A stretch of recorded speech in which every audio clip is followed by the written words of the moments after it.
Todo dia o WhatsApp vem, me chama. Todo dia o Facebook vem, me chama. Todo dia o Twitter vem, me chama. Todo dia o YouTube vem. Mas eu escolho a Bíblia. Eu prefiro passar tempo com a Bíblia. Eu escolho a Bíblia todo dia. Eu já morri pra velha vida e agora eu vivo a loucura de Deus. Já se perguntou por que muitas vezes a gente vive uma verdadeira montanha russa na nossa vida espiritual? Por que muitas vezes a gente fica nesse altos e baixos, sabe? Tô bem com Deus, tô bem com Deus, tô bem com Deus, tô no ápice e tal, e de repente vai lá para aquele vale, lá para baixo. Por que a gente é tão inconstante na nossa vida espiritual? Muito louco que o salmista, no Salmo de número 1, ele usa dois exemplos para falar de dois tipos de pessoas. O primeiro tipo de pessoa, ele vai falar que são pessoas que são como árvores. E o segundo tipo de pessoa são pessoas que são como a palha. Ou seja, as árvores são as pessoas constantes e a palha são as pessoas inconstantes. E aí tem algumas características desses dois tipos de pessoas que eu queria falar para você já identificar quem é você aí. Primeira coisa que ele fala é que a palha ela é levada pelo vento. Ou seja, são pessoas que sobem muito rápido. Cara, o cara começou ali na vida com Deus, ou ele foi num retiro, ele de repente ele dá uma guinada na vida espiritual dele e ele não orava e agora ele está orando 2 horas por dia, indo na vigília, subindo um monte. Aí ele chega para você e fala, tô fazendo um jejum, do que 21 dias só de água. Ele sobe muito rápido, diferente da árvore, que tem um crescimento lento. Você olha esse ano, ela está assim. Você olha o ano que vem, ela está assim. Você olha no outro ano, ela está assim. E passou mais um ano, ela está assim. O crescimento dela é lento. Você, na verdade, nem percebe ela crescendo. Ela é constante. Outra coisa é que a palha, cada hora está numa moda. Cada hora, não, agora a moda é essa, porque o vento está soprando para lá. Não, agora a moda é essa, porque o vento está soprando para cá. Não, a moda agora, o lance agora é isso aqui, dessa igreja tal. Tá todo mundo, não, agora a gente só canta essa música aqui, porque só essa é de Deus. Então, tá o tempo todo mudando na moda gospel do momento. A árvore não. A árvore tem raízes e ela tá ali, enraizada no mesmo lugar. Você passa ano, vira ano, você fala com a árvore, ela tá ali, naquele lugar. A palha é frágil. Cara, veio uma bituca de cigarro, acabou. Já pega fogo na palha. Veio um raio, acabou, pega fogo na palha. Choveu, acabou a palha. Qualquer tempestade, qualquer vento na vida dessa pessoa, já era. Ela já era. A árvore não. A árvore aguenta o vento, a árvore aguenta a tempestade, vem a doença, ela está firme ali, vem uma traição, ela está firme ali, vem umas pessoas falando mal dela, ela está firme ali. Por quê? Porque ela tem raiz e ela é constante. E a última diferença entre os dois, a árvore dá frutos, ou seja, ela começa a produzir coisas que alimentam outras pessoas. A palha, não, a palha é estéril. Ela só vive por si só. Então a pergunta é essa, cara. Como ser constante? Como ser uma árvore? E o salmista vai nos dar algumas dicas. Olha só o que ele diz no Salmo capítulo 1, verso 1. Bem-aventurado aquele que não anda no conselho dos ímpios, não se detém no caminho dos pecadores, nem se assenta na roda dos zombadores. A pergunta que Davi faria para mim e para você é o seguinte. Cara, com quem você está andando? Aonde você está parando e aonde você está sentando. Para ficar mais claro para você, a pergunta do salmista seria: que conteúdo você tem consumido? Quem tem te aconselhado? Quem são seus conselheiros? E na era da internet, isso não é apenas físico. Não é com quem você está andando fisicamente, onde você está parando e indo fisicamente, que cadeira você está sentando, que rodinha você está sentando. Agora, com o nosso mundo virtual, isso não é só físico. A pergunta seria, que blog você está acessando, quem são os youtubers que você está ouvindo, quem são os formadores de opinião que você segue, quais são as contas de Instagram que você segue, quais são as páginas do Face. Ah não, eu só assisto aquilo para dar risada. Sim, mas naquela fala de humor há uma mentalidade. Quem escreveu aquela fala tem uma mentalidade. E essa mentalidade vai sendo importada para nós. Cara, eu vou ser muito claro nesse vídeo. Se você quer mudar de vida, você vai ter que mudar o conteúdo que você acessa, o conteúdo que você consome.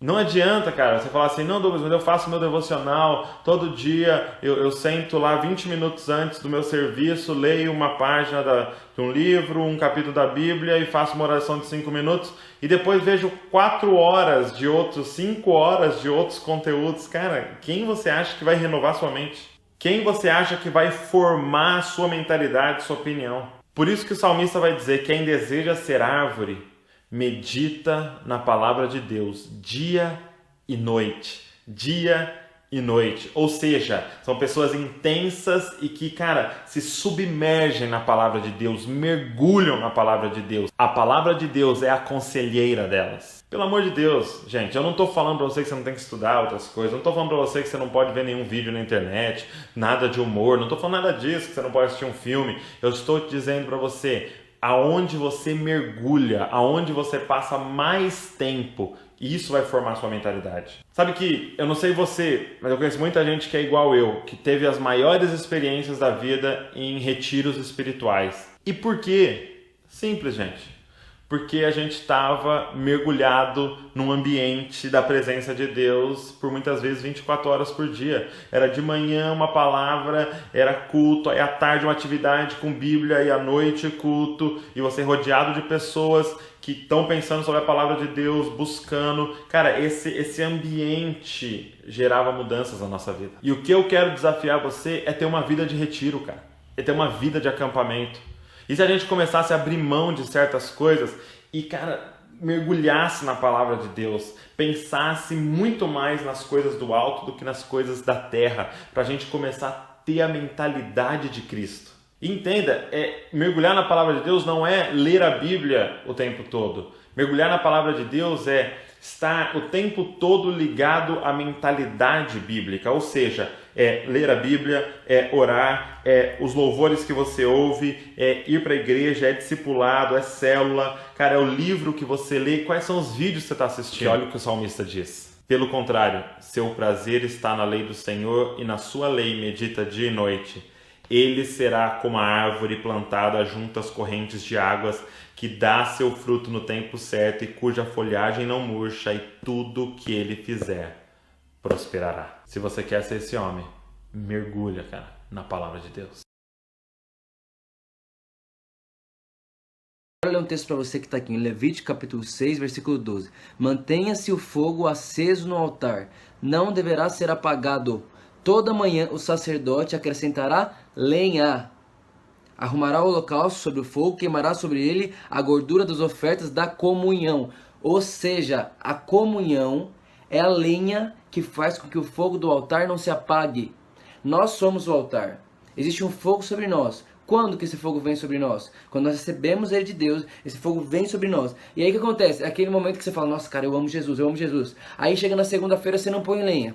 Aí chega na terça-feira, você não põe lenha. Aí chega na quarta-feira, você não põe lenha. Na quinta-feira, você não põe lenha. Na sexta-feira, ele apagou. Aí você chega em mim no sábado, quando me vai ver pregar no culto, e fala, Vitor, eu amava Jesus e não amo mais. Eu tinha comunhão com Jesus e não tenho mais. Ah, Vitor, eu queimava por Deus e já não queimo mais. É claro, cara, você não pôs lenha. E o que é a lenha? A lenha é a comunhão. A minha comunhão faz com que o fogo do altar permaneça aceso, cara. O problema é que as pessoas querem continuar queimando e amando Jesus sem pôr lenha no fogo. Não dá, cara, é impossível. Sabe, uma coisa que eu faço, eu não ligo meu celular antes de pôr lenha no meu coração. Hoje eu fui ligar o celular, era 4:30 da tarde. Por quê? Porque foi a hora que eu parei de pôr lenha no meu coração. Foi a hora que eu parei de colocar álcool no meu fogo, cara. Eu não posso parar de queimar por Jesus. Eu não posso, cara, eu não posso. Só que as pessoas hoje em dia, elas querem viver a vida delas distraídas, jogando vento no fogo, soprando fogo estranho no fogo de Deus. E aí quer que o fogo permaneça aceso. Impossível. Só que qual que é o problema? O problema é que as pessoas não colocam lenha, mas jogam água. Começa com as conversinhas inúteis, começa com conversinha banal, conversa com coisa que não edifica, começa com esses negócios, volta a ouvir o que não ouvia mais. A música que ela tinha parado de ouvir porque estava queimando, ela percebe que ela está querendo voltar a ouvir, e ao invés dela falar, cara, eu tô querendo voltar a ouvir uma coisa que eu tinha parado, e olhar e falar, meu Deus do céu, o fogo tá apagando, corre pro quarto, vamos pôr lenha. Não, ela vai e começa a ouvir o que não ouvia, começa a assistir o que não assistia, aí de repente ela já não tá mais só ouvindo coisas que não são pecados, e nem só vendo coisas que não são pecados, mas ela já tá fazendo e vendo coisas e ouvindo coisas que já estão agredindo o coração e o caráter de Deus, mas ela não percebe, e aí ela vai indo, de repente ela olha e fala, meu Deus, eu acho que eu já parei de amar Jesus.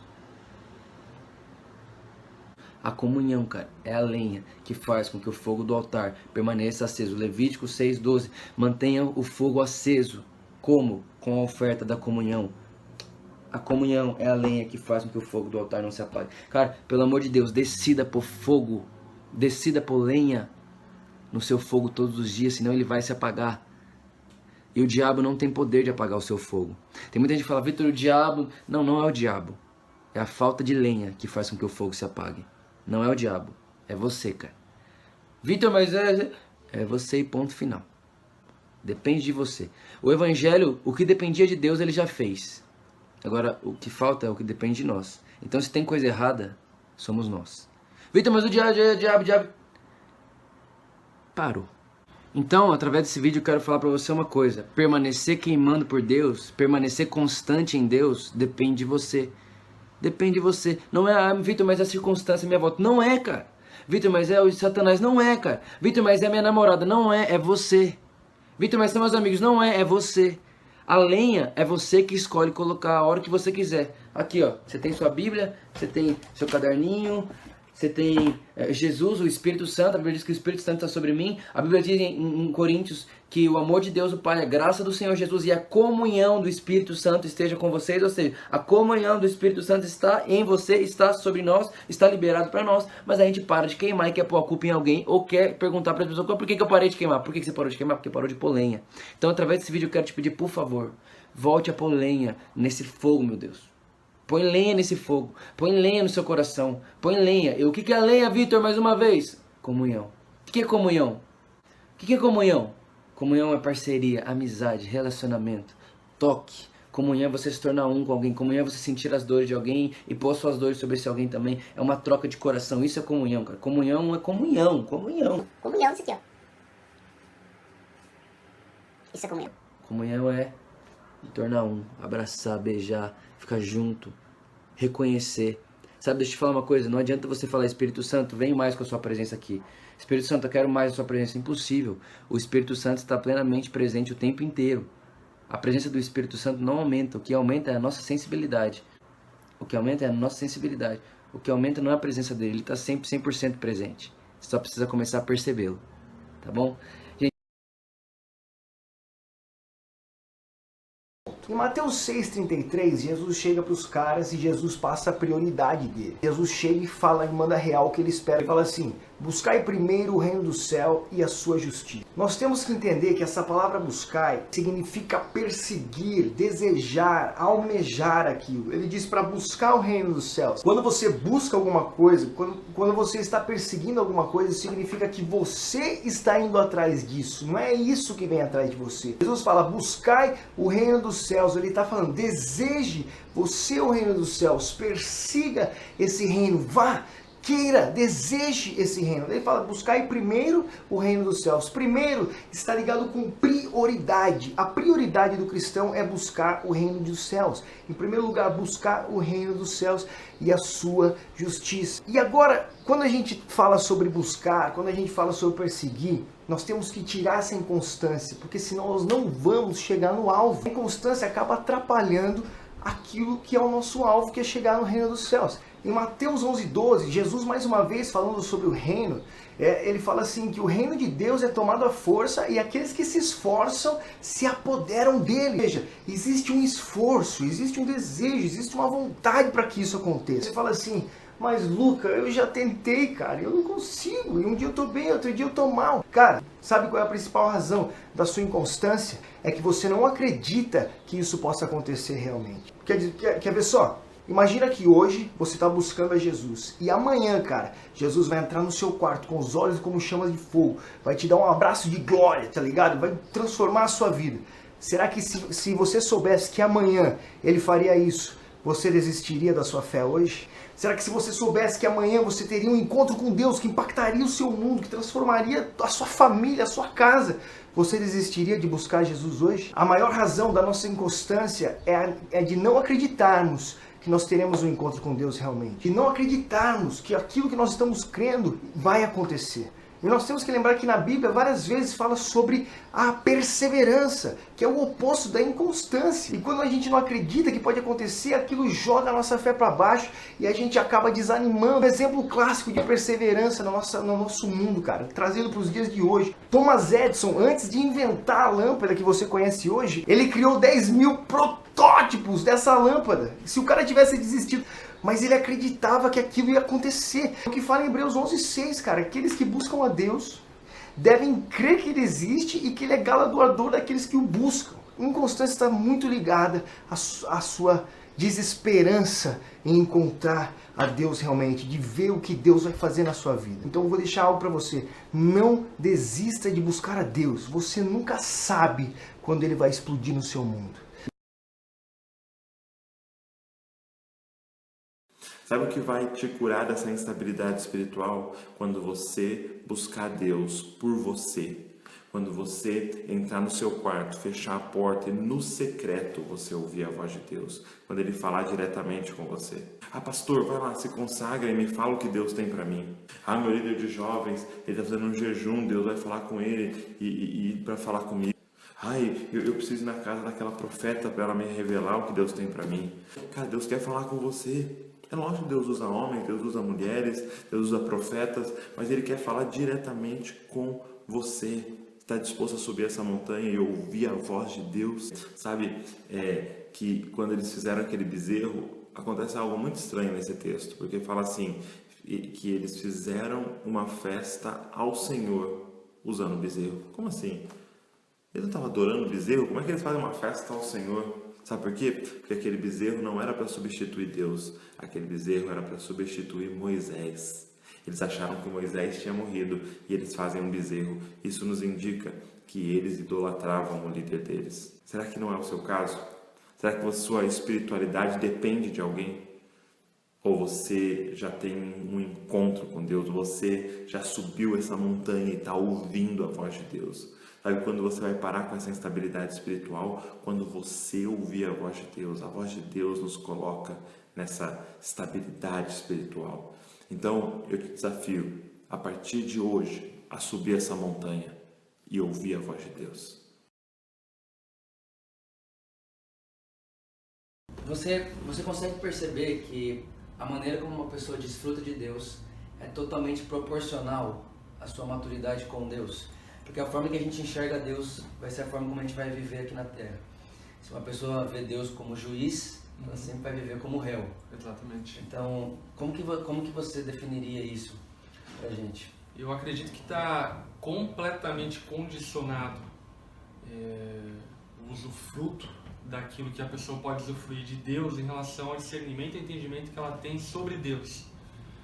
A maturidade cristã, ela acontece numa perspectiva espiritual e não natural.